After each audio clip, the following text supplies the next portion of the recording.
Muito bom dia, irmãos e irmãs, graça e paz. Salmo 118, verso 24. Esse é o dia que o Senhor fez. Alegremo-nos e regozijemos nele. Aleluia! Não se trata de alienação ou de negar a epidemia que está assolando lá fora. Trata-se sim de reconhecer que mesmo em meio ao caos, à desordem, a incertezas, nós temos um Deus, irmãos, e esse Deus continua firmemente assentado no seu glorioso trono. Ele continua sendo o Senhor da história, o Senhor da sua história, o Senhor da minha história. Louvado seja Deus! A minha alegria só não é maior, porque eu não posso ver o seu rosto, ouvir a sua voz, e muito menos eu posso te dar um forte abraço. Mas aguenta aí, esse dia chegará. Fico pensando no nosso primeiro culto comunitário pós-Covid-19. Será uma festa, glória! Queridos, o texto para a nossa reflexão nessa manhã é bem curto, apenas um versículo, se encontra na Epístola de Paulo aos Efésios, capítulo 5, verso 18. Você pode abrir aí a sua Bíblia ou conectar o seu smartphone. E o tema da reflexão dessa manhã é cheio de vida. Diz aqui Efésios capítulo 5, verso 18. Não se embriaguem com vinho que leva à libertinagem, mas deixem-se encher pelo Espírito. Para você que ainda não está familiarizado com a Bíblia, esse verso faz parte da carta que o apóstolo Paulo escreveu para uma importante e rica cidade portuária da Ásia Menor, onde modernamente se encontra a Turquia. Também era um importante centro da fé cristã. Não apenas essa carta de Paulo foi escrita, como também o apóstolo João registra no Apocalipse a carta que foi escrita para essa mesma igreja lá em Éfeso. Os crentes dessa cidade eram egressos do paganismo, que tinha na ingestão abusiva do vinho um traço cultural. Portanto, precisavam ser orientados a esse respeito, a deixar esse velho hábito da bebedeira por causa do resultado disso, que era o oposto daquilo que Deus quer de seus filhos e filhas. Veja lá, nesse mesmo capítulo, versos 1 e 2, está bem explícito. Verso 1. Portanto, sejam imitadores de Deus como filhos amados, e vivam em amor, como também Cristo nos amou e se entregou por nós como oferta e sacrifício de aroma agradável a Deus. Dá para imaginar alguém tomado de álcool, imitando a Deus? Dá para imaginar um homem, depois de encher a cara num bar, voltar para casa e tratar a esposa e os filhos com amor, da mesma maneira que Cristo amou? Obviamente que não. Deus não quer esse tipo de coisa. Ele quer sim que os seus filhos e filhas vivam de maneira plena, maximizar o nosso tempo de existência que é tão curta e hoje fortemente ameaçada por esse inimigo invisível lá fora, mas tão concreto nos seus efeitos.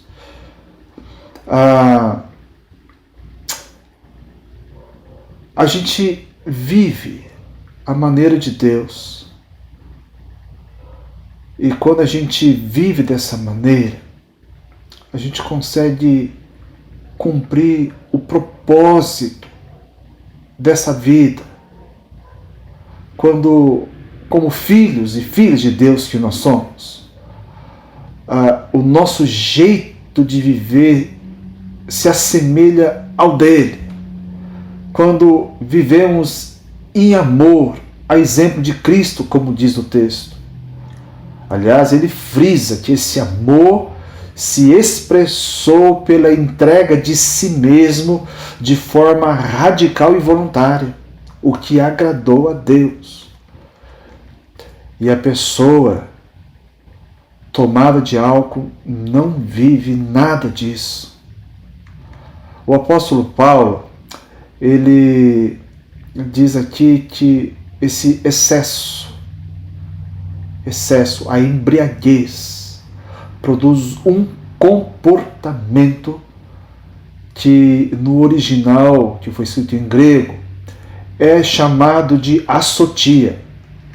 Eu fiz um breve estudo comparativo de como essa palavra foi traduzida. E dando uma olhada em 9 diferentes traduções da Bíblia que eu tenho em casa, eu descobri que em apenas 2 dessas Bíblias foi traduzido da mesma maneira. Ou seja, assotia é um vocábulo cujo sentido é bastante amplo. Esse quadro, inclusive, ele está disponível na descrição desse vídeo, caso você tenha interesse. Vamos lá. Então, a embriaguez, ele produz isso que Paulo chama de assotia, que foi traduzido, por exemplo, como libertinagem, vida desregrada, luxúria, devassidão, desgraça, dissolução, contenda. Olha só o que a embriaguez produz, e você deve conhecer certamente, talvez alguns na própria história de vida, alguns por conhecidos, por ouvir falar, mas todos nós sabemos que é exatamente isso. A embriaguez é uma desgraça.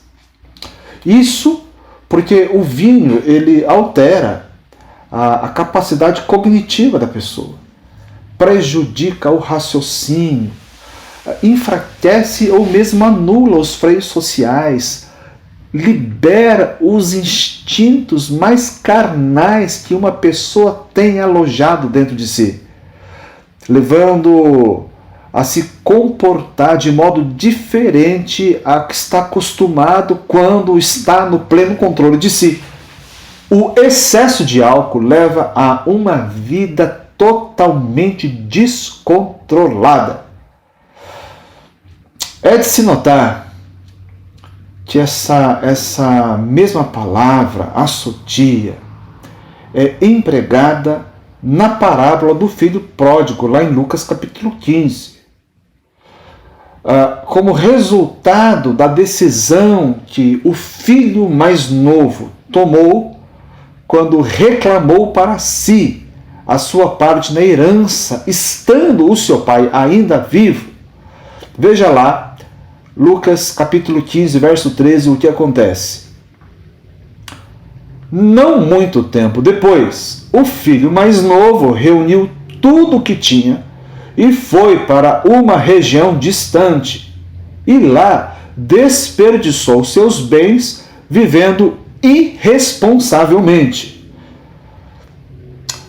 Eu quero frisar aqui, irresponsavelmente é a tradução para a palavra asotós. Esse viver irresponsável do filho pródigo é exatamente aquilo que em Efésios é apresentado como o produto da embriaguez na vida do alcoolizado. É a libertinagem, é a vida desregrada, a luxúria, a devassidão, a desgraça, a dissolução. E Deus não quer isso para a sua vida, não quer para a minha vida. Eu posso citar pelo menos 2 razões. Primeiro, Deus te ama e não quer a sua ruína, que pode se dar no campo financeiro, moral, familiar, conjugal e, sobretudo, espiritual, nos afastando de Deus e do projeto de vida que Ele tem para nós.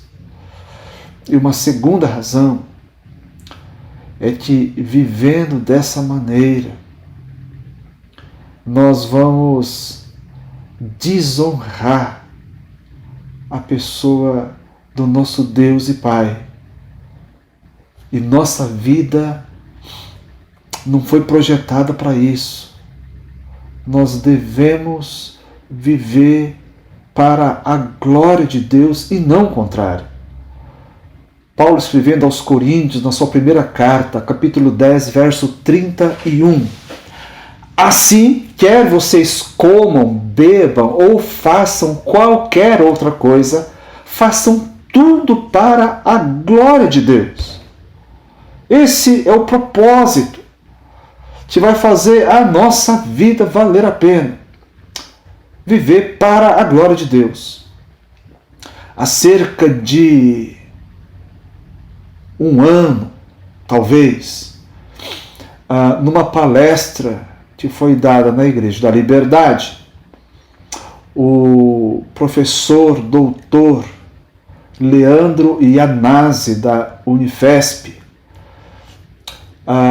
ele falou para nós pais sobre como lidar com os filhos na era digital.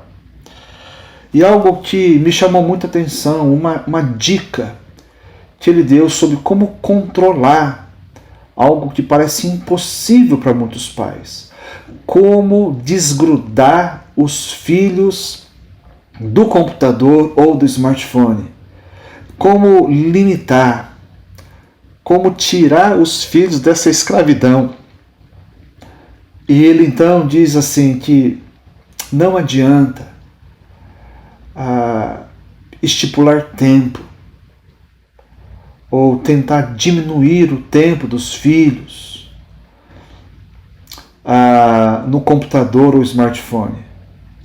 Ele diz que algo que iria ajudar seria dar uma alternativa. Não basta assim tirar isso que é tão precioso na vida das crianças e adolescentes de hoje. Você precisa colocar alguma coisa no lugar. E uma sugestão que ele deu era os pais fazerem algo junto com seus filhos. É tirar os filhos da frente do computador para fazer alguma coisa junto com os filhos. Que alternativa mais abençoada e abençoadora! É tirar algo nocivo da vida dos nossos filhos e substituir por algo excelente, que é a presença, alguma atividade do pai junto com o filho, show de bola. E nas Escrituras, esse é um padrão muito comum. Deus não tira coisas boas. Ele quer que a gente abandone aquilo que tem um potencial destruidor. E também não nos deixa com um vazio a ser preenchido. ele tira e já apresenta algo superior, mais excelente. E eis o que é excelente: deixem-se encher pelo Espírito. Por que excelente, irmãos e irmãs? Porque o vinho, para começar, não cumpre aquilo que promete. Ao invés de alegria, ele produz vexame, constrangimento. Por força do ofício, eu já andei de bar em bar, atrás de membros da igreja, que eram pessoas boas, que talvez iam para o balcão de um bar na busca de alegria, mas a família sofrendo, o próprio passando um vexame, um constrangimento, que coisa terrível. Não foram poucas vezes que eu vi bêbados chorando, ainda sob efeito do álcool, e depois lúcidos, chorando mais ainda. Outra coisa, ao invés de estimular, o álcool produz depressão. Que coisa! O médico e teólogo Dr. Martyn Lloyd-Jones diz que o álcool está classificado como depressivo na farmacologia. Veja a descrição que esse médico faz da ação do álcool. Abre aspas. Ele abate os centros mais elevados e, assim, os elementos mais primitivos do cérebro vêm à tona e assumem o controle. E o homem se sente melhor temporariamente. Perde o seu senso de temor, perde sua capacidade de discriminação, perde sua capacidade de avaliação. O álcool simplesmente abate os seus centros mais elevados e libera os elementos mais instintivos, mais primitivos. Mas o homem acredita que está sendo estimulado. O que realmente é verdade a respeito dele é que ele se tornou mais animalesco. Seu controle sobre si diminuiu. Fecha aspas. Então, o álcool, ao invés de desinibir, ele afeta a capacidade de avaliação e raciocínio, levando as pessoas a decisões desastrosas. Já o Espírito Santo nos leva para a presença do Senhor, nos ajuda a mortificar toda a inclinação carnal que nós temos, deixando a nossa vida sob o devido controle. O Espírito Santo não embota a nossa mente, antes nos dá discernimento e direção para a vida. O Espírito Santo não nos deprime, pelo contrário, ele nos fortalece, ele nos estimula, ele injeta vida. O Espírito Santo nos dá poder. Agora, o que ou quem é o Espírito Santo? Diferente do vinho, o Espírito Santo não é uma coisa da qual a gente possa se servir e se encher. Na tradução do Novo Mundo das Escrituras Sagradas, o Espírito Santo é grafado em letras minúsculas para despersonalizá-lo. Essa corrente religiosa que produziu essa tradução equivocada, nos seus ensinos diz que o Espírito Santo nada mais é do que a força ativa de Deus. É como se o Espírito Santo fosse uma energia que emana da parte de Deus.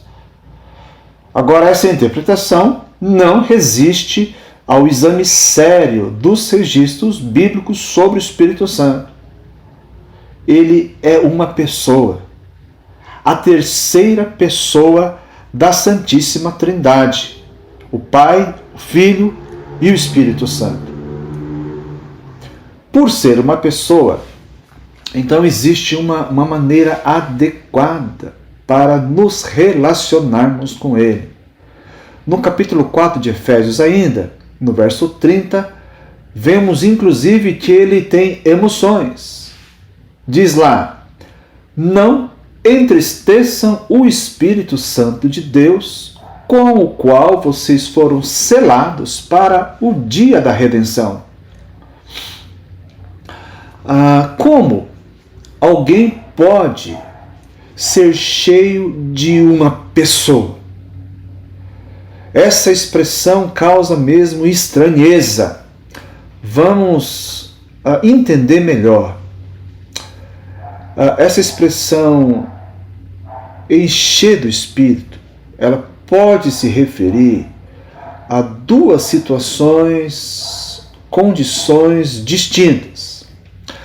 A primeira delas, a gente vê esse cheio do Espírito como sinônimo de batismo no Espírito, ou batismo com o Espírito, que é a capacitação, um enchimento especial de virtude, de poder. Isso não depende de nós. Isso é prerrogativa exclusiva de Deus. A iniciativa é dele.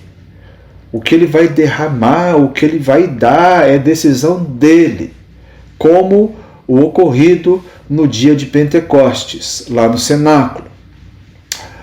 A segunda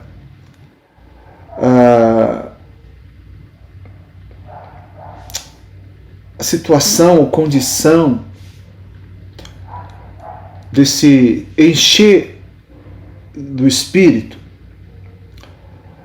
refere-se à influência, ao domínio, o controle do Espírito Santo sobre as nossas vidas. E esse entendimento tem um aval dos teólogos, por exemplo, o próprio Dr. Martyn Lloyd-Jones, o Warren Wiersbe e mais alguns. Então, essa influência, esse ser cheio do Espírito, como influência, como domínio do Espírito Santo sobre as nossas vidas, isso já não é exclusividade, não é uma prerrogativa de Deus. Isso depende de nós. Depende de nós.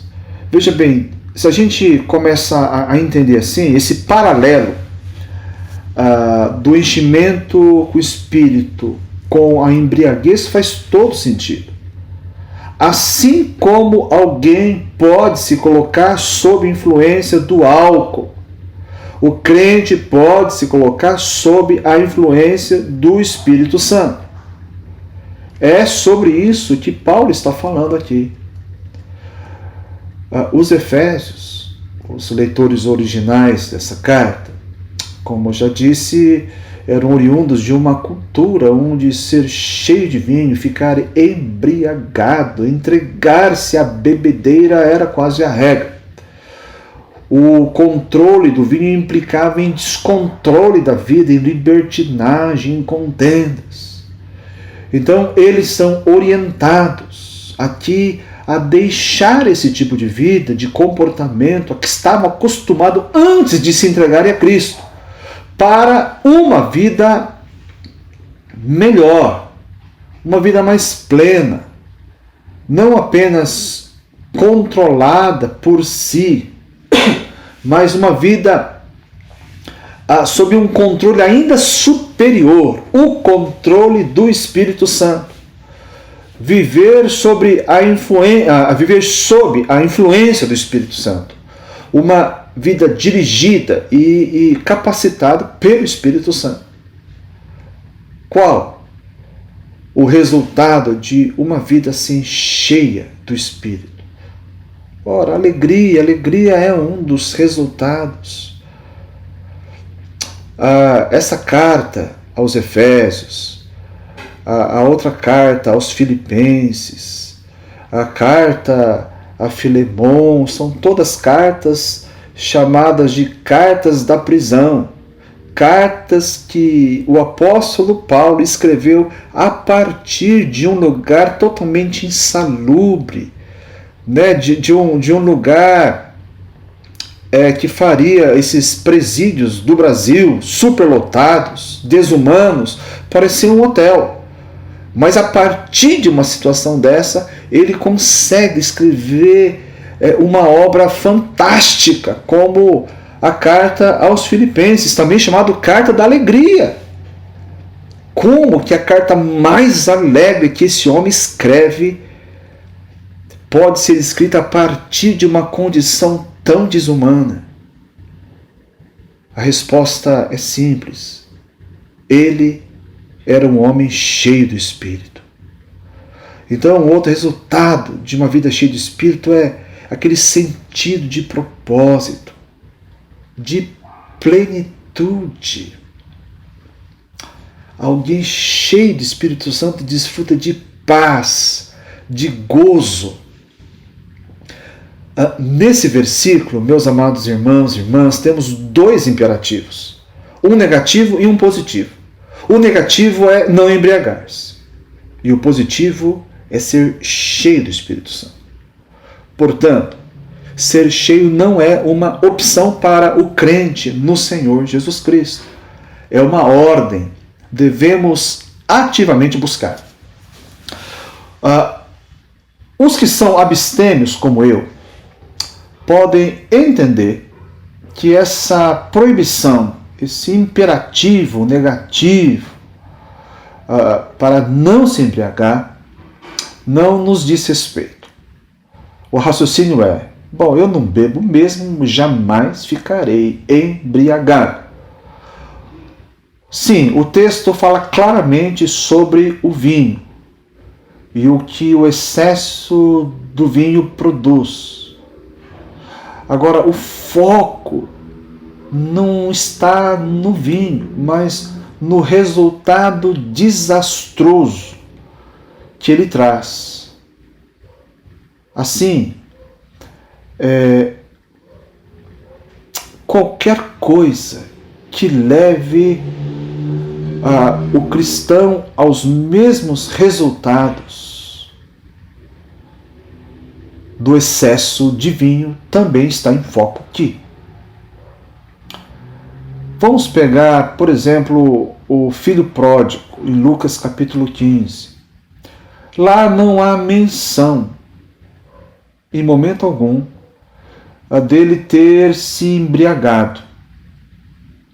Mas o resultado que ele colheu em sua vida são os mesmos resultados daquele que é tomado pelo vinho.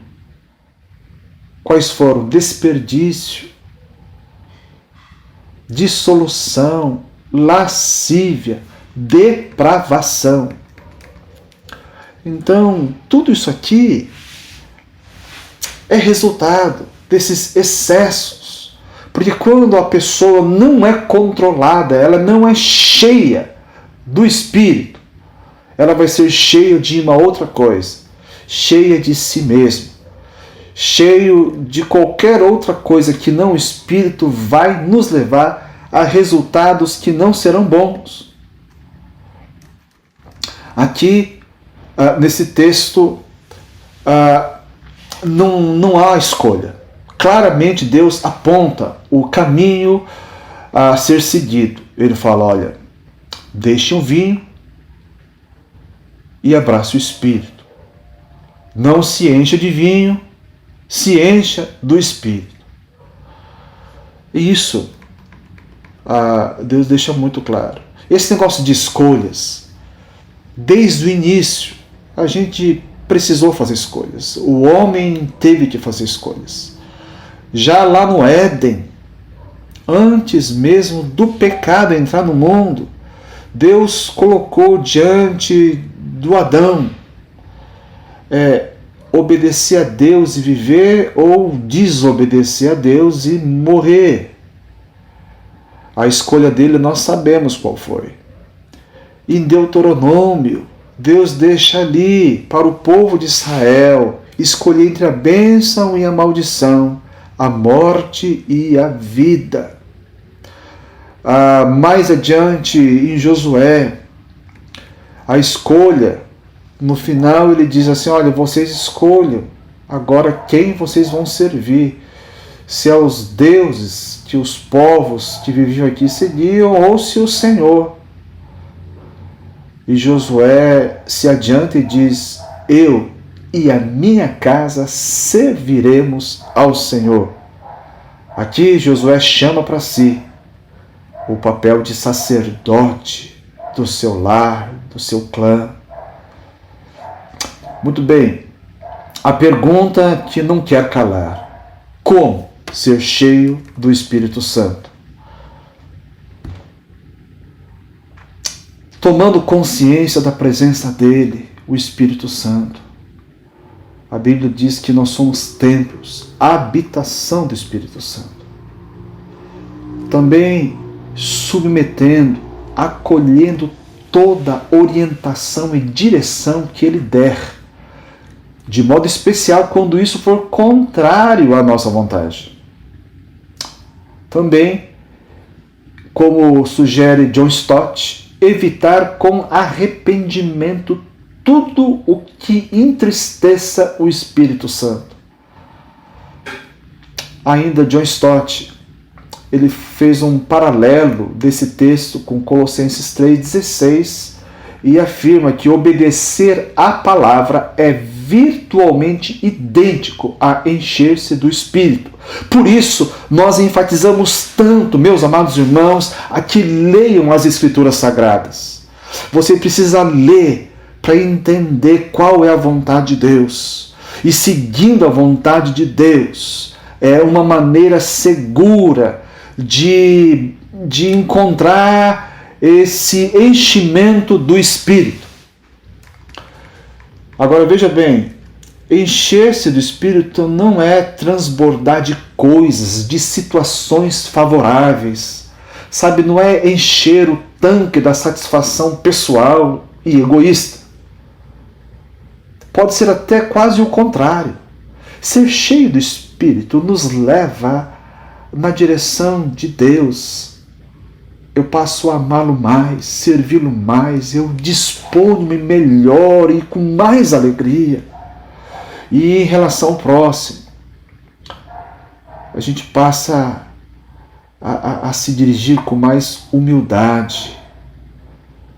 Mais para frente ele diz, submetam-se uns aos outros no temor de Cristo. Esse é um resultado concreto. Eu sacrifico-me mais, eu sirvo mais. Atitudes de bondade passam a fazer parte da minha vida. Altruísmo marca os meus gestos, porque o Espírito Santo dirige a nossa vida dessa maneira. E quanto mais eu me entrego à direção dele, tanto mais cheio eu fico. E isso leva a um ciclo virtuoso de plenitude da presença dele. O resultado vai ser o mesmo daquele que era o propósito de Cristo, quando ele diz em João 10,10, eu vim para que tenham vida e a tenham em abundância. Abundância de vida a despeito das circunstâncias. Abundância de vida mesmo em isolamento social. Abundância de vida mesmo sem as alegrias dos passeios, dos encontros, do culto comunitário, ou das pescarias, do futebol de fim de semana, das tardes com as amigas. Abundância de vida que só é experimentado por aqueles que antes se deixam ser cheios do Espírito. Abundância de vida, porque sabe que a vida não termina aqui.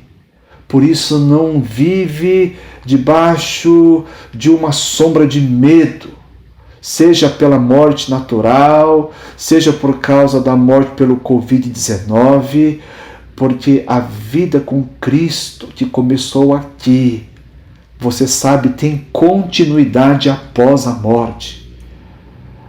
a vida assim já está garantida. E só quem tem a vida garantida pode viver essa abundância de vida, pois para esses, a contagem regressiva para o cemitério não assusta. Por isso, amados irmãos e irmãs, não se embriaguem com vinho e nem se deixe levar por qualquer outra coisa que produza os mesmos efeitos. Antes, vamos nos expor ao Espírito Santo. Deixemos que Ele nos conduza. Deixe Ele dirigir a sua vida. Deixe-se encher pelo Espírito. Tenha uma vida plena. Seja você assim, uma pessoa cheia de vida. Amém e amém. Eu quero convidar aqueles e aquelas que puderem a se colocar de joelhos agora e ter um tempo de oração. Responda aquilo que o Espírito Santo lhe falou nessa manhã, no nome de Jesus. Vamos orar.